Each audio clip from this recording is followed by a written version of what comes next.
নমস্কার। আজকে আমরা শুনব শ্রী শ্রী সারদা মায়ের অমৃত কথা। শ্রী শ্রী সারদা কথামৃত লিখেছেন প্রণবরঞ্জন ঘোষ।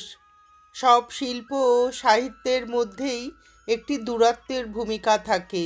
একটু ভেবে দেখলে বোঝা যায় যে প্রতি মুহূর্তে আমাদের সামনে পরিচিতের ছদ্মবেশে চিরবিস্ময়ের উপাদান ঘুরে ফিরে দেখা দিয়ে যায়।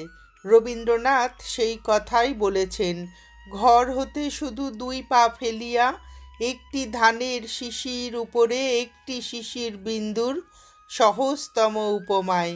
এই শিশির বিন্দুকে আমরাও অন্বেষণের ব্যস্ততায় অনেক সময় উপেক্ষা করি। দুর্লভ যে একান্ত সুলভ উপাদানের অন্তরালেই বিদ্যমান, সে কথা আমাদের মনে থাকে না। শ্রীমা সারদা দেবীর জীবন ও বাণী নিয়ে চর্চা করতে করতে এই কথাটি বিশেষভাবে মনে জাগে। শ্রীরামকৃষ্ণের মাতৃভাব সাধনার রূপমূর্তি শ্রী শ্রী মা।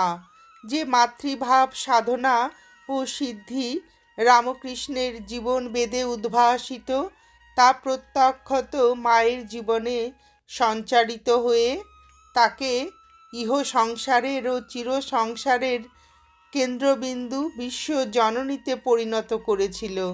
তাই শ্রী শ্রী মা জগতের ইতিহাসে সবচেয়ে আপন আধ্যাত্মিক ব্যক্তিত্ব।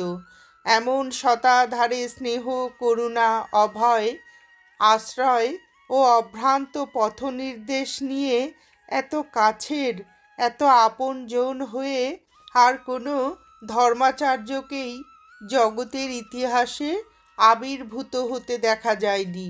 সে আবির্ভাবের আরেকটি নিঃসংশয় অভিজ্ঞান রয়ে গেছে মায়ের প্রতিদিনের আলাপে, ছোট ছোট কথায়, সাধারণ মন্তব্যে, বিশেষ উপদেশে।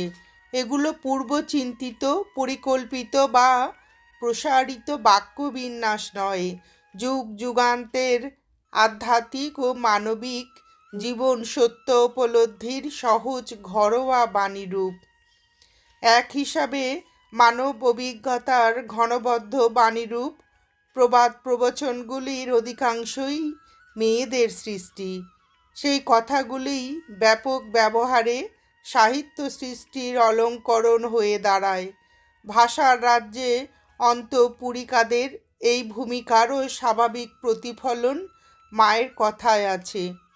কিন্তু তার চেয়ে অনেক বেশি রয়েছে একটি মৌলিক ব্যক্তিত্বের স্পর্শ। একালে